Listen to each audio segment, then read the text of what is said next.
The stock market was crazy, but now it's just ridiculous. Is it going to crash though? You came here for the truth, so let me unveil that for you. If you listen to some people, they're telling you the market's going to crash, and others say it has much more room to grow. Which is it? Well, in this video, we're going to look at the stats. I'm going to give you some examples of things gone crazy, and the mood has really changed for companies like Tesla. Let me show you this first. Jeremy Grantham and Jeffrey Gundlach and other market veterans predict pain for stocks and see a recession ahead. Number one, when we look at the recession, we have been told over and over again that it's going to be a soft landing, soft landing. Well, the new term inside the media is no landing at all. We just go on and grow. It really all depends. Now, got to be clear about that. We are talking about the economy, not the markets in that example. Okay, so that of course correlates in a sense, but the market is looking at one set of data.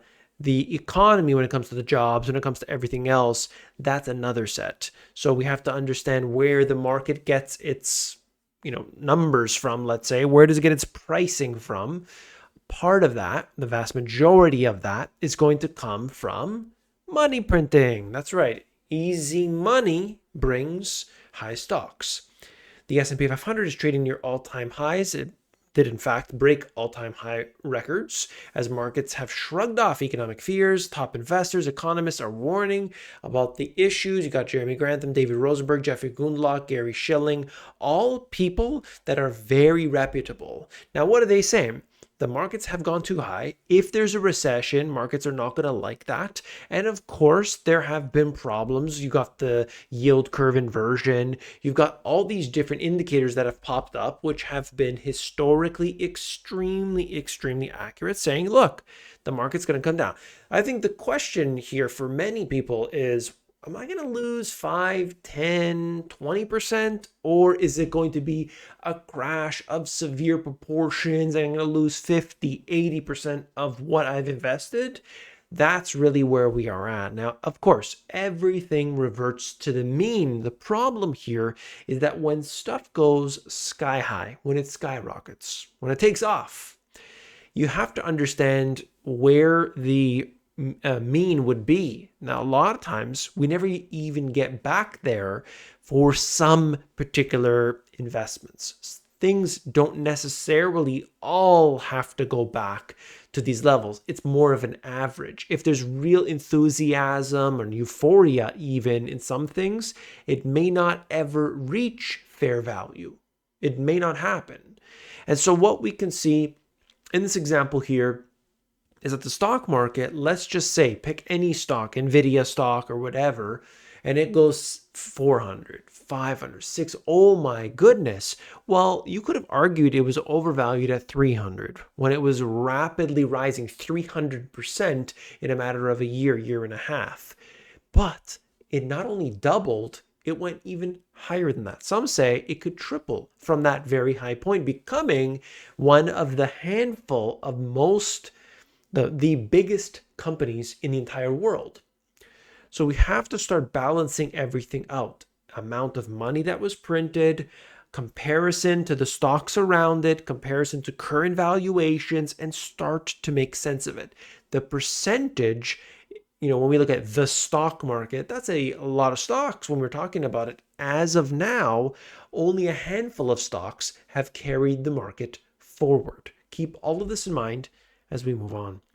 The number of S&P 500 up weeks in the last 15. So not often, this chart goes all the way back to the early 1900s. And so you can see 100 years has passed and we haven't seen a run like this in a very long time, looking like it's going to go on and on and on and on, right? There's so much euphoria. But some have drawn the parallels to the dot-com bubble. What do you think? Is this the dot-com 2.0? Is this the AI bubble? Is that what we're seeing? Or are we in a new world? And now, as long as you're doing something with AI, valuations don't matter because we have to take into account robots and, chat GPTs. You tell me, what is it? This is just saying that everyone's in the same trade. They're comparing, momentum and all these different things that I was looking at all these different charts. Let's just keep it where we can see that the very first thing we need to address is that everybody is doing the same thing right now, and that is a problem. That's a big problem. We need to see, there's a word called breadth. And what we want with this is that you will have multiple, many stocks that are doing well or doing poorly, and that gives us a little bit of insight as to the direction where things are. But when it's just a handful of stocks, that shows that there's a problem here. What is it about those stocks that's carrying the market as opposed to the rest of all of the others? That's an issue, and so we address that. Is it that there's nothing left to buy and these are the only things investable today? Is it purely based on speculation? There are many questions here that you could start to think about. Momentum is up, and what they're saying here that it's not uncommon for momentum to have a 30% plus drawdown. So you have these momentum stocks that historically, when we get to these levels in this oscillator, the RSI, this shows us that yes, we can have a big drawdown, 30%. And that's just historical norms.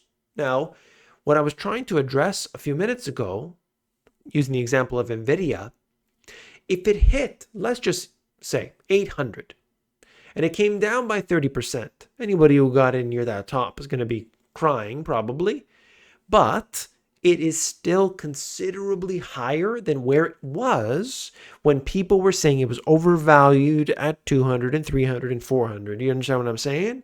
So where does it eventually end up? People said the same thing about Bitcoin. It hit 50,000, right? So you got to understand that. When we have these drawdowns, even a 50% drawdown, if it's at 800, comes down to 400, if you were one of those people that bought it in that initial run up, hey, AI is the next big thing, it's at 200, you bought it, you might be laughing still, even though not so fun to not sell at the peak, but for most people, that's impossible. Here we have it, European stocks near record discount to the US peers. Now, Europe has a lot of problems. And you could see why the United States is more attractive for many different reasons, because you got to compare. It's like, okay, where do I want to put my money now?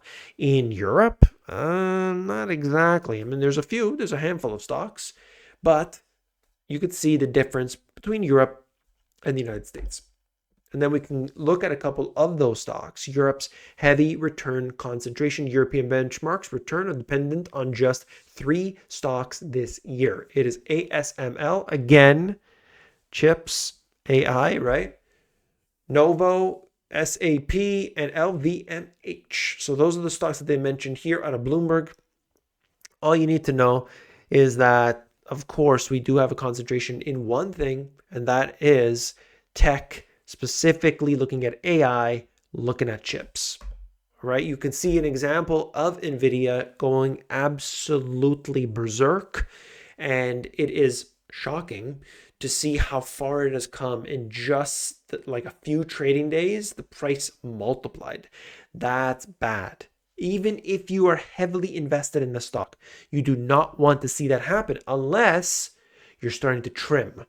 Now, if you're starting to trim, you're taking a little bit off, take 10% off, take 20% off, take 10% off, and you're doing that, you are now claiming those earnings, bringing them in and saying, okay, these are mine. That's smart.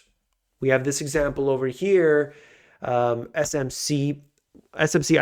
Basically this one particular company, again, semiconductors, they're benefiting from this craze. And what I believe is that you're not going to see the end of this now. You can have a crash that exists, and again, they will get bid up because there's so much enthusiasm. But when we look at it in terms of the oscillators, it has gone off the charts. What does that mean? It's simply overbought based on this one indication. Based on that one indication, it's not a be all end all. However, when things go out of whack, it's not too attractive afterwards. All right. Tesla's slide has investors wondering if it's still magnificent. As well as this, Tesla has long been a hope stock, but what are investors hoping for now?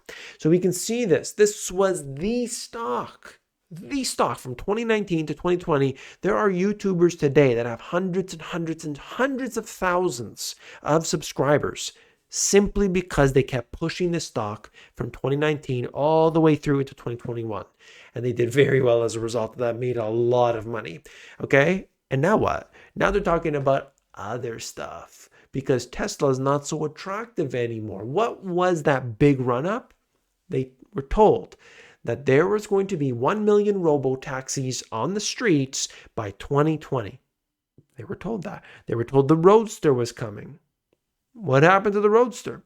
They were told that the semi-truck was going to be everywhere all over in just a matter of a short period of time. The semi-truck, they were going to disrupt the entire industry.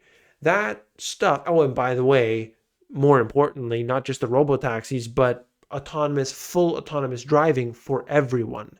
That you were going to be able to sit in the back or you're going to be able to sit at home, and instead of your car sitting on the driveway doing nothing and collecting dust, it was going to be a robo-taxi, all that stuff. We heard all that. Okay. Now, maybe there's going to be a day when all of these things happen. That could happen. But it's not now. It's 2024, and investors are kind of saying, all right, well, let's put our money here. Let's put our money there because it didn't materialize. So let's start throwing cash in this place and that place. That's not to say it's a bad company. Like, look how many cars they deliver. They deliver a lot. The Model Y, I think, is the most popular car in the world, something like this. So it's not saying that, but the stock, you got to compare the speculation in a stock compared to its actual fundamentals and understand why did it come up there in the first place. Do you see what I'm saying? Big things. If you want to know about all these details and actually get into the nitty gritty, we do this every single week on the Finance Friday classes. You got to join in. There's a small handful of people that are ready and willing to learn the depths of this so that they can go in and make the money, so that they can go in and have a better handle on their retirement, on their investments. Finance Friday is available at the link in the description, themoneygps.com/live. I hope to see you there. Don't forget to hit that thumbs up button. And of course, as always, I'll see you tomorrow. Take care.